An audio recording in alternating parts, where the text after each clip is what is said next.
നമസ്കാരം. തെരഞ്ഞെടുപ്പിന് ഇനി 10-20 ദിവസങ്ങൾ കൂടിയേ ബാക്കിയുള്ളൂ. അപ്പോഴേക്കും ആറ്റിൻകരയിൽ വിമാനങ്ങൾ ഇറങ്ങി തുടങ്ങി. ട്രിവാൻഡ്രം സെയിലിംഗ് കമന്ററി ആരംഭിക്കുന്നു.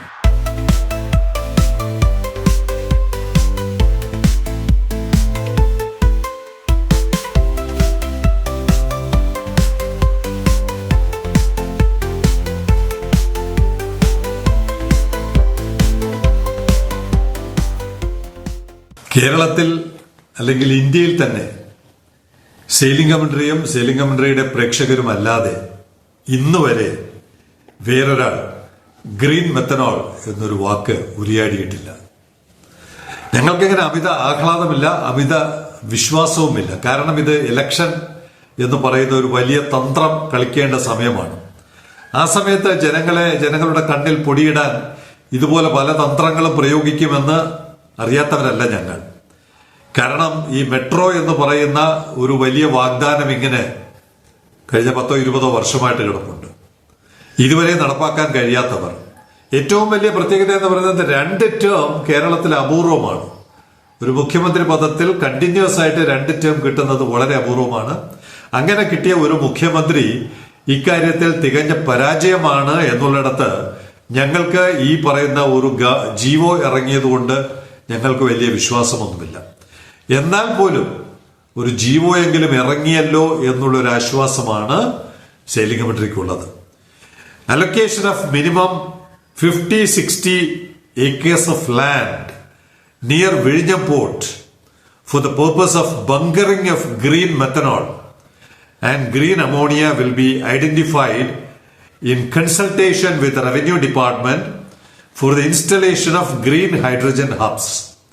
കുറെ നാളായിട്ട് ഈ ഗ്രീൻ ഹൈഡ്രജൻ എന്നൊക്കെ പറയുന്നതല്ലാതെ ഇന്നുവരെയും ഒരു കൃത്യമായ ഒരു ധാരണ കേരള ഗവൺമെന്റിനില്ല. ഇതിപ്പോ അനേർട്ട് എന്ന് പറയുന്ന സ്ഥാപനം ആവശ്യപ്പെട്ടതിന്റെ വെളിച്ചത്തിൽ meeting convene by additional chief secretary power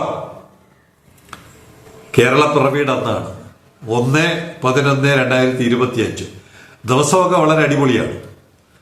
എന്തായാലും ഒരു ഗവൺമെന്റ് ഓർഡർ ഇറക്കാൻ സെയിലിംഗ് കമന്ററി എന്ന് പറയുന്ന ഒരു തുക്കട പരിപാടിക്ക്, യൂട്യൂബ് പരിപാടിക്ക് കഴിഞ്ഞു എന്നുള്ളിടത്ത് നമ്മൾ വിചാരിക്കുന്ന കാര്യങ്ങൾ ഇതിപ്പോ ഒരു ഓർഡർ മാത്രമേ ആയിട്ടുള്ളൂ.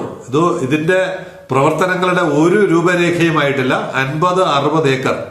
ഇവിടെ 1 സെന്റ് ഭൂമി പോലും തുറമുഖവുമായി ബന്ധപ്പെട്ട അനുബന്ധ പ്രവർത്തനങ്ങൾക്ക് ഇന്ന് വരെ ഏറ്റെടുക്കാത്ത സർക്കാരാണ് ഗ്രീൻ മെത്തനോളിന് വേണ്ടി 50-60 ഏക്കർ എടുത്ത് എന്താ പറയുമല്ലോ ഹില്ല് മറിക്കുക കേട്ടിട്ടുണ്ട്. എന്തെങ്കിലും ആയിക്കോട്ടെ, അറ്റ്ലീസ്റ്റ് ഒരു ജീവോ ഇറക്കാനെങ്കിലും നമ്മുടെ ഈ സംഘശക്തിക്ക്, ജനകീയ ശക്തിക്ക് കഴിഞ്ഞു എന്നുള്ളിടത്ത് ഇനിയും നമുക്ക് ജാഗ്രതയോടെ തന്നെ ഇതിന്റെ പിന്നാലെ കൂടാം. ഈ ജീവോയ്ക്ക് എന്ത് സംഭവിച്ചു എന്ന് നമുക്ക് നിരന്തരം ചോദിച്ചുകൊണ്ടിരിക്കാം. ഇനി 50-60 ഏക്കർ എടുത്തുകൊണ്ട് ഇങ്ങനെ ഒരു കാര്യം ചെയ്യാൻ പറ്റുമോ എന്ന് ഞങ്ങളുടെ സാമാന്യ ബുദ്ധിയിൽ ബോധ്യമല്ല. കാരണം ഇത് ഗ്രീൻ മെത്തനോൾ എന്ന് പറയുമ്പോൾ അതിന്റെ റിസോഴ്സ് മുഴുവൻ കേരളം മുഴുവൻ വ്യാപിച്ചു കിടക്കുകയാണ്. ഇത് ഹൈലി ഡീസെൻട്രലൈസ്ഡ് ആയിട്ട് ഓരോ പഞ്ചായത്തിന് അല്ലെങ്കിൽ 2-3 പഞ്ചായത്തുകൾ ചേർന്ന്, തളിക്കുളം പഞ്ചായത്തിലെ രേഖ കൊടുത്ത ഹാഷിഫ് ഉണ്ട്, ഹാഷിഫ് ഇത് കേൾക്കുന്നുണ്ടാവും. ഇങ്ങനെ കേരളം മുഴുവൻ ഇത് പ്രവർത്തിച്ച് അവിടുന്ന് ജനറേറ്റ് ചെയ്യുന്ന ഗ്രീൻ മെത്തനോൾ ട്രെയിനിൽ, വാഗണിൽ വിഴിഞ്ഞത്ത് കൊണ്ടുവരണം. അല്ലാതെ തലസ്ഥാനത്ത് തുറമുഖത്തിന്റെ പരിസരത്ത് 50-60 ഏക്കർ എടുത്താൽ ഇതൊന്നും നടക്കാൻ പോകുന്നില്ല. അങ്ങനെ 50-60 ഏക്കർ എടുത്ത പല പരിപാടികളെ കുറിച്ച് ഞങ്ങൾ കേട്ടിട്ടുണ്ട്.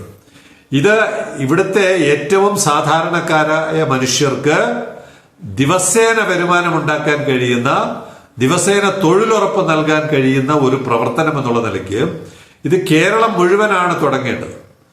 പഞ്ചായത്തുകൾ തോറും ഇതിന്റെ സ്ഥലം കണ്ടുപിടിച്ച് അവിടുത്തെ വേസ്റ്റ്, അവിടുത്തെ മെഡിക്കൽ വേസ്റ്റ്, എല്ലാ വേസ്റ്റുകളും കൂടി ചേർത്ത്, കാർഷിക വേസ്റ്റ് ഇതെല്ലാം കൂടി ചേർത്ത് ഉൽപ്പാദിപ്പിച്ച് ഒരു സെൻട്രലൈസ്ഡ് സംവിധാനത്തിലോട്ട് വരുന്ന, പാല് കളക്ട് ചെയ്ത് മിൽമ കൊണ്ടുവരില്ലേ, അതുപോലെ കൊണ്ടുവരുന്നത് പോലെ കൊണ്ടുവരേണ്ട ഒരു വിഷയത്തെ ഒരു ജീവോയിൽ ഒതുക്കി നിർത്താൻ പരിശ്രമിച്ചാൽ അത് ഇലക്ഷൻ കൺകെട്ടു വിദ്യ എന്ന് മാത്രമേ ഞങ്ങൾക്ക് വിശേഷിപ്പിക്കാൻ കഴിയുകയുള്ളൂ.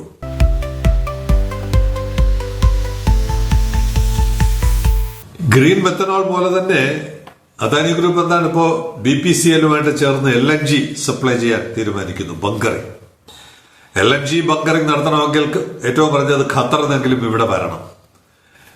LNG ഇവിടെ ഉൽപ്പാദിപ്പിക്കാം. ബയോ LNG ഇവിടെ ഉൽപ്പാദിപ്പിക്കാൻ പറ്റും എന്നുള്ളതിന്റെ തെളിവാണ്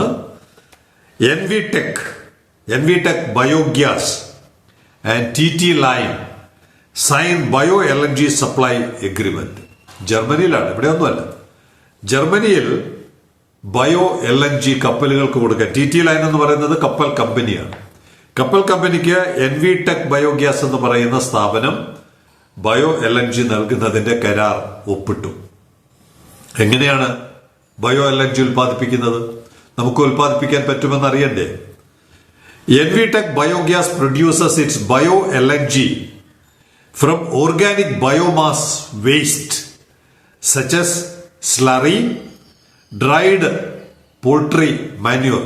കോഴിക്കാഷ്ടം, ഡ്രൈഡ് പോൾട്രി, അത് സായിപ്പ് പറയുമ്പോൾ അത് വലിയ വലിയ കാര്യമാവും, നമ്മൾ പറയുമ്പോൾ ചീള് കാര്യമാണ്. Dried poultry manure, food waste or agree residues. നമ്മൾ മെത്തനോളിന് പറഞ്ഞ എല്ലാ കാര്യങ്ങളും അവർ വേറൊരു പ്രോസസ്സ് കൂടെ നടത്തി ബയോ LNG ആക്കുന്നു. അപ്പൊ അദാനി LNG ബങ്കറിംഗ് നടത്തുമ്പോൾ നമുക്കും ജനങ്ങൾക്കും ബയോ LNG കൊടുത്തൂടെ? അദാനി LNG ആണ്, നാച്ചുറൽ ഗ്യാസ് എന്നുള്ള LNG ആണ്. നമ്മൾ ബയോ LNG, അതോടൊപ്പം നമുക്ക് ബയോ LNG കൊടുത്തുകൂടെ? അതിനുള്ള സാധ്യതയാണ് ജർമ്മനിയിലെ സായിപ്പ് നമുക്ക് പഠിപ്പിച്ചു തരുന്നത്. NVTech can draw among other sources on the bio LNG produced at Germany's largest integrated bio LNG plant, the company's own bioenergy park, Güstrow. അവരുടെ സ്വന്തം പ്ലാന്റിൽ നിന്ന്, പാർക്കിൽ നിന്ന് ഇതെല്ലാം ഉൽപ്പാദിപ്പിച്ച് കപ്പലുകൾക്കും കപ്പൽ കമ്പനികൾക്കും നൽകുവാനുള്ള പ്രവർത്തനങ്ങൾ. ഈ ടെക്നോളജിയിൽ ജർമ്മനിക്കൊപ്പം ചൈന ഇപ്പോഴും എത്തിയിട്ടില്ല. ജപ്പാൻ, ജർമ്മനി ജർമ്മനിയാണ് കോർ, മെക്കാനിക്കൽ എഞ്ചിനീയറിംഗിന്റെ കോർ ജർമ്മനിയാണ്. അവര് ഇതിന്റെ പൈനിയേഴ്സ് ആയിട്ട്, ലീഡേഴ്സ് ആയിട്ട് പോകുമ്പോൾ തീർച്ചയായിട്ടും നാളെ ഇത് സംഭവിച്ചിരിക്കും എന്നുള്ള കാര്യത്തിൽ യാതൊരു സംശയവുമില്ല. അങ്ങനെയുള്ള രണ്ട് കാര്യങ്ങൾ, ബയോ LNGയും ഗ്രീൻ മെത്തനോളും, നമ്മൾ ജനങ്ങൾ തുടങ്ങി വെച്ച ആശയമാണ്. ഇത് ഗവൺമെന്റിന് നടപ്പാക്കാതെ മുന്നോട്ട് പോകാൻ കഴിയില്ല. കുറച്ച് വൈകുമായിരിക്കും. ഞങ്ങളെ കുറെ നാൾ ഇനിയും കബളിപ്പിക്കാൻ പറ്റും. ഈ ജീവോയിലൊന്നും ഞങ്ങൾ മയങ്ങി വീഴുന്നവരല്ല. ഞങ്ങൾക്ക് ഡൗട്ടിംഗ് തോമയാണ്. വെറുതെ ഒന്നും വിശ്വസിക്കില്ല. തൊട്ടു നോക്കിയാലേ ഞങ്ങൾക്ക് വിശ്വാസം വരികയുള്ളൂ.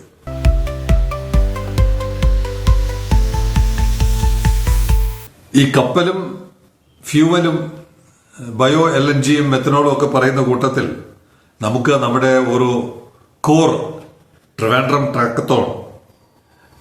ട്രാക്കത്തോൺ അങ്ങ് വിസ്മരിക്കാൻ പറ്റില്ല. കാരണം ഇപ്പോൾ ഒരുപാട് കുടിശ്ശികയായി, ഒരുപാട് കണ്ടെയ്നറുകൾ ട്രാക്ക് ചെയ്യാൻ ഇരിപ്പുണ്ട്. ഇത്തവണ അയക്കുന്നത് കാസർഗോഡ് നിന്നാണ്. ഫൈസൽ അയച്ചിട്ട് ഇപ്പോൾ 2-3 ദിവസമായി. കപ്പൽ പുറപ്പെടുന്നത് അങ്ങ് അമേരിക്കയിലെ പോർട്ട് എവർഗ്ലേഡ്സിൽ നിന്നാണ്. പോർട്ട് എവർഗ്ലേഡ്സിൽ നിന്ന് തുടങ്ങി മിയാമി വഴി മെക്സിക്കോയിലെ വെറാക്രൂസ് 3 ട്രാൻസ്ഷിപ്മെന്റ് ഉണ്ട്. മെക്സിക്കോയിലെ വെറാക്രൂസിൽ ട്രാൻസ്ഷിപ്മെന്റ്, അത് കഴിഞ്ഞ് അബുദാബിയിലെ ട്രാൻസ്ഷിപ്മെന്റ്, അത് കഴിഞ്ഞ് കൊളംബോയിലെ ട്രാൻസ്ഷിപ്മെന്റ്, അത് കഴിഞ്ഞ് കൊച്ചിയിൽ നിന്ന് മംഗലാപുരത്തോട്ട് പോകുന്ന വഴിക്കാണ് ഫൈസൽ കാസർഗോഡ് വെച്ച് 21/11/25 കാണുന്നത്. അപ്പൊ കൃത്യം ഓഗസ്റ്റ് 21 ഈ കണ്ടെയ്നർ അവിടെ നിന്ന് പുറപ്പെടുന്നത്. Port Everglades 21/8, 21/9, 21/10, 21/11. എത്ര ദിവസം എടുക്കുന്നറിയാം ഒരു കണ്ടെയ്നർ ദക്ഷിണ കന്നഡ കടന്നു പോകുന്ന, ചെക്ക് പോസ്റ്റ് കടന്നു പോകുന്നതിന്റെ തെളിവ് നമുക്ക് കിട്ടിയിട്ടുണ്ട്. 93 ദിവസം. ഒരു കണ്ടെയ്നർ അമേരിക്കയിൽ നിന്ന് മംഗലാപുരത്ത് എത്താൻ 93 ദിവസം. ഇവിടെ 26 ദിവസം കൊണ്ട് അമേരിക്കയുടെ കിഴക്കൻ തീരത്തുനിന്ന് ന്യൂയോർക്ക്, ബോൾട്ടിമോർ, നോർഫോക്ക് തുടങ്ങിയ പോർട്ടുകളിൽ നിന്ന് വന്നു പോയി കഴിഞ്ഞ ഈ കാലത്താണ് 93 ദിവസം കൊണ്ട് 3 ട്രാൻസ്ഷിപ്മെന്റ് കഴിഞ്ഞ് വളഞ്ഞു ചുറ്റി ഇപ്പോഴും കണ്ടെയ്നറുകൾ വന്നുകൊണ്ടിരിക്കുന്നത് എന്നാണ് കാസർഗോഡ് സ്വദേശി ഫൈസൽ ട്രിവാൻഡ്രം ട്രാക്കത്തോണിലൂടെ നമ്മളെ ബോധ്യപ്പെടുത്തുന്നത്. ഒരു സംശയം ചോദിച്ചിരുന്നല്ലോ, ഈ ട്രാക്കത്തോണിൽ വല്ല കാര്യമുണ്ടോ എന്ന്. ഇതാണ് കാര്യം. കാസർഗോഡ് ഇരിക്കുന്നവർക്ക് പോലും നമ്മുടെ തുറമുഖം അവരുടെ തുറമുഖമായി, കാസർഗോഡുകാരുടെ തുറമുഖമായി അവർക്ക് തോന്നുന്നിടത്താണ് ഈ ട്രിവാൻഡ്രം ട്രാക്കത്തോണിൽ അവര് പടമെടുത്ത് അയക്കുന്നത്. അതുകൊണ്ട് ഇതൊരു ജനകീയമായ സംഘയാത്രയാണ്. ഇത് ഞങ്ങൾ ലക്ഷ്യം കാണുന്നത് വരെ മുന്നോട്ട് പോയിക്കൊണ്ടിരിക്കും.